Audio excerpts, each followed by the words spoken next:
What have you done? See, this is what I always tell people, even if DE nerfs something, don't even worry about it, because there will always be something that will be better, or even replace the old thing that was, I don't know, OP back then. And now we made a full circle. If you don't know what I'm talking about, Saryn just became old Saryn, but better. What's good, folks? It's Nightmare Frame here with a new Warframe video, coming at you with the most broken ever, because it's Saryn. Funny enough, you'll have people coming in the comments saying, "Oh no! What has DE done? This is definitely gonna get nerfed." Saryn has been nerfed 17 times. This is her nerfed state. The way she is right now, how broken she is, this is her nerfed state. I just want you to think about that. So what exactly happened that we just started talking about this? Well, we got green shards.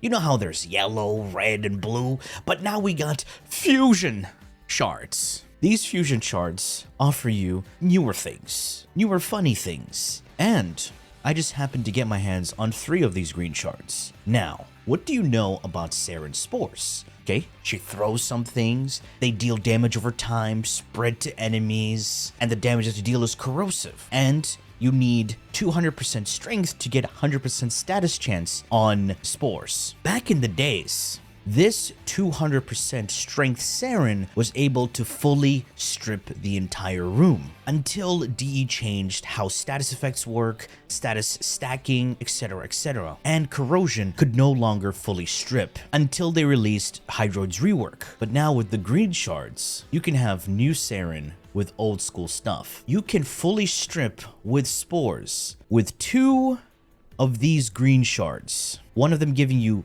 2 additional stacks. So yes, you go from a base 10 stacks to 14, and with 14 stacks, you're able to fully strip with spores, regardless of your strength. That's not all what the green shards can do. 15% ability damage on enemies affected by corrosion status. If you have corrosion on enemies, your abilities will do more damage to them. Now, I'm not sure how this works, if it's additive to your strength or it's multiplicative like Roar. And now those with keen eyes, you would see, oh, Xata's Whisper. I remember you did the quadratic scaling Saryn. Yes, you should definitely go check that out. But guess what? It's gonna be even better now. And the Saryn versus level 9k, giving melees multi-shot. Yes, we can give melees multi-shot before melee arcanes. So what does Xata actually do?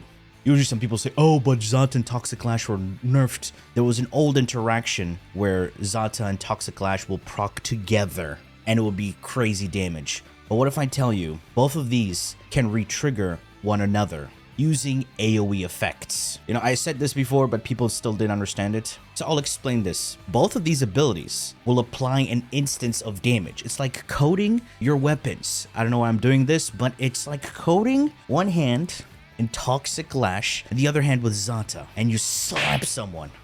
You will have a toxin effect and a void effect. They do not combine with your modded elements, but they scale with your modded elements. If you didn't get that, let me explain. So Toxic Lash and Xata will scale with a percentage of your weapon's damage, and they also scale with your base damage, double dipping with faction damage. However, Toxic Lash can triple dip with faction damage, elemental damage mods, but then Toxic Lash scales even more with the toxin elemental damage mod present on your weapon, and of course critical damage. So these mods affect both Toxic Lash and Xata. However, they both have different effects. Toxic Lash is toxin damage over time, Xata is void bubble and bullet attraction. Yet both of them apply a separate instance of damage, separate from your weapon's attacks. So whatever you shoot out of your weapon, that bullet still has Xata and Toxic Lash effect. And if that bullet lands and leaves AoE effects that still deal damage over time, they are able to re-trigger both Toxic Lash and Xata's Whisper. Here, I will demonstrate it for you. I have both Xata's Whisper and Toxic Lash active. But yeah, spawn enemies. Look at that. They immediately get affected by it. See, they got toxin and they had the void bubbles. So whenever you shoot out, if your bullets have the Toxic and Xata effect on them, whatever they leave behind, that can still deal the same damage and re-trigger those status effects. and this is the quadratic scaling Saryn. If you have more enemies, you deal more damage. So the build is not for low-level missions. You want to be in a steel path mission with a bunch of enemies spawning left and right, because whatever you shoot will still remain there, and the newer enemies will come in, trigger that, and when they die, they will leave behind the effect for more enemies to get affected. And this keeps spreading and spreading. So more enemies equals more damage. Here's another thing I forgot to mention. Since Xata's Whisper is a bullet attractor and you shoot enemies with both Xata and Toxic Clash, any shot done to enemies affected by Xata will re-trigger the Toxic Clash. As you can see right there, I shot someone with Xata and Toxic Clash. Them shooting at me while the Xata bubble is active re-triggers all of those status effects yet again. And what better weapon to do it with than the Kuva Ogris? My Kuva Ogris is bonus Toxin, so that means I can just mod with one elemental mod and I get an element. And the element I want is gas, because gas permeates, and gas is instantaneous and it's AoE. You see where we're going with this? And each enemy hit will have their own gas clouds. So more enemies, more damage. And when they die, they leave behind those gas clouds for more enemies to get damaged by them. And when they die, they leave behind gas clouds. And the cycle continues. Hence why more enemies, more damage. But there's a problem with this. The enemies right now are too weak for this build. And what makes it even better is that now Spores fully strips. That makes gas, heat, toxin scale even more. Yeah, you just heard me what I said. Gas, heat, and toxin. Usually, if you put toxin and heat, you get gas. But with this build, we're dealing gas, heat, toxin, and void, and corrosion. Ogris has an augment called Nightwatch Napalm. This leaves behind a patch of fire. It doesn't matter what you mod on the weapon, it will leave behind a patch of fire. And it scales even more with the heat mod present on your weapon. So now with one elemental mod, I get gas, but at the same time, I also get heat. Now this build looks very weird. I fully understand that, but let me explain. Our main base damage is Primary Merciless, but I have Heavy Caliber here. The reason I have Heavy Caliber is to spread my projectiles, so I can spread my damage. Multi-shot is a given. Firestorm to increase the area of effect. Our faction damage to double dip with everything that we're doing. Continuous Misery so that Patch of Fire lasts longer. Same with my gas status effects. And finally, Rifle Aptitude for the status chance. Now you may think, oh, what about this one? This gives me less status chance. But then again, yes, it offers bonus damage, but this only works on direct hits. We don't deal direct hits. And you may have noticed, we don't need any crits here. But let's go into Steel Path and show you how this works. Now, the focus skill can be whatever you want. It's a very flexible build. If you want more strength, more casting speed, Matarai, you want additional survivability, Vazarin, you want energy regen, you got Zenric. It literally doesn't matter what you want to do. We're going to start off with Venom Dose, yes, more elemental damage, Toxic Lash, and Xata. We're going to look for a bunch of enemies. I'm going to throw my spores on one person.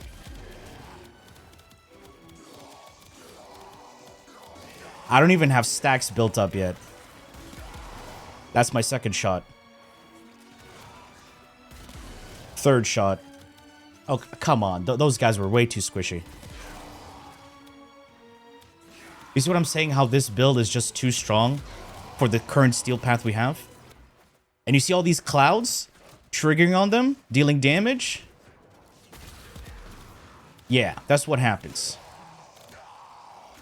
And anyone walking in, they get procced.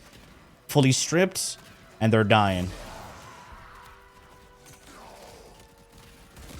Like, we need higher levels for this build to work. It's just that broken. And the best part about this build, it works with every single faction. Doesn't matter what they are. It kills them all. Oh. Look at that. Fully stripped. These guys are stripped. They're dying. See, it's re-triggering Xata there. Stripping more and more enemies, and they're just dying. You know what? I'm going to stay right here. Usually enemies jump up. So I'm just going to shoot right here. As soon as they come up, they die. It's so stupid. That goes a camping spot. Wait, are those corpses just coming up and dying? Look at these guys. Oh my god. We're at 3 minutes, and we already did 500 kills without barely trying. Alright, where would the Acolyte spawn, though? Oh, the Acolyte is just taking damage? Oh, there she goes. I didn't even target her. All right, we're back in our Orbiter, and you've already seen the Ogris build, so I don't really need to show you that again. So let's have a look at our Archon Shards. Of course, 2 Archon Shards here for casting speed. Makes all of our abilities super fast to cast, especially Molt and Toxic Lash. Okay, let's take a look at the first build, the Xata build. Strength at 144% with Umbral Intensify by itself, and growing power, you get 25 additional. This is a shield tanking build, so that's why I'm running Primary Direction and Adaptation together with Arcane Aegis. If you want to switch this out to a shield gating build, you go with Catalyzing Shields, Rolling Guard, and Brief Respite. That's it. Range at 175%. This is mostly for Spores and Molt. Molt is a great way to distract enemies, draw aggro away from me, and it cleanses me of status effects. On top of that, and when it's destroyed, it explodes, deal AoE toxin damage that also helps spread even more damage. Prime Flow for our energy pool and energy economy. Continuity for the duration. Simple as that, so we can maintain our buffs a bit longer. Venom Dose here gives us corrosive damage. This is corrosive damage on our weapons, which then buffs Toxic Lash and Xata's Whisper. Because remember, they both scale from elemental damage mods on our weapons. But wait, there's more. Some people might think, nah, that build is just a bit too much. I want to be active. I want to move around. I'm not an Inaros player. I want to feel some sense of accomplishment by moving around, killing, you know, the Saryn way. Well, we got you. What makes this even better, you can use this with the Ignis Wraith. 2 builds in 1 video. Perfect for you, so you can try out different things with Saryn. Again, the focus school doesn't matter. What's the Helminth? Nourish. Nightmare. Nourish again? Yes, it is the most used Helminth ability because it's one of the most flexible Helminth abilities. It's not only just energy gains, but I'm damaging myself to spread viral. It will make more sense if I demonstrate it in Steel Path. You don't necessarily just have to use the Ignis Wraith, you can do this with the Occucore as well. 2 weapons that are pretty brain dead to use, and it's perfect for this. Enemies are dying too quickly for my spores. Jeez.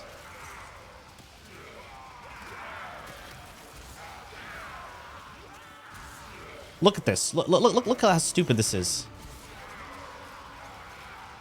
We are in the Murmur Land, Steel Path Murmur Land. Let's demonstrate how this loadout works, shall we? All right, let's activate our Uwu energy pad, activate spores on enemies, and let's build up our Occucore. This is Steel Path, by the way. This is Steel Path. This is Steel Path. DE, what have you done? Saryn. Oh my goodness. And also what makes this weapon pretty good against the Murmurs is that the Occucore has innate radiation.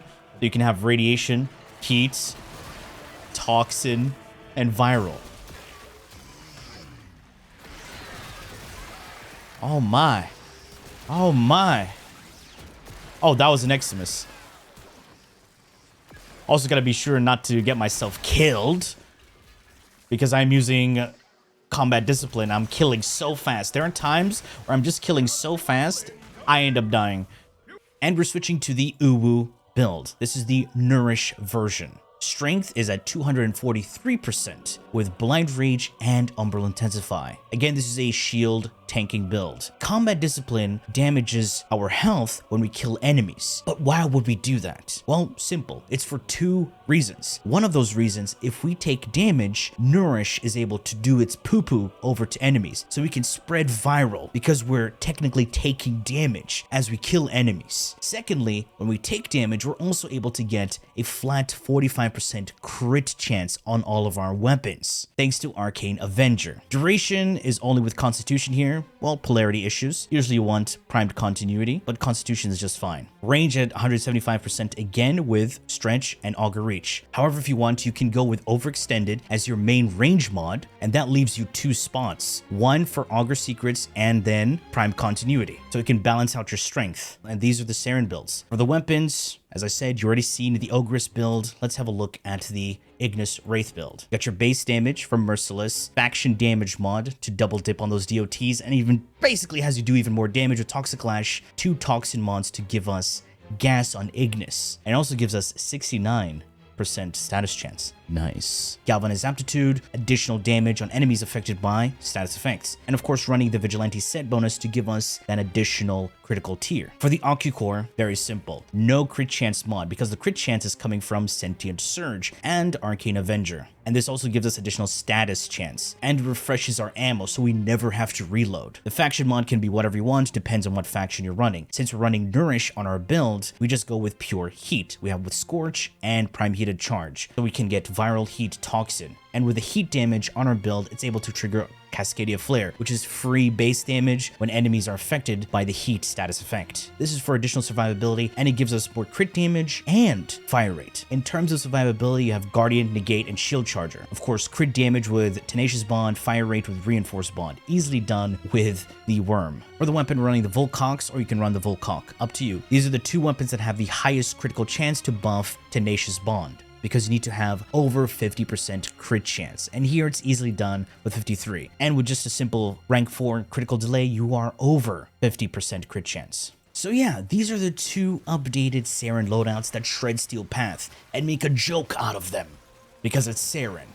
Just make sure you gotta have those 2 green shards for the full strip on Spores. Anyway, folks, that has been it from me. I do hope you've enjoyed this video and take these builds out for a spin, because they're deadly. So if you've enjoyed and learned something from this video, please do feel free to leave a like, share, and subscribe for more Warframe content, streams, and so much more.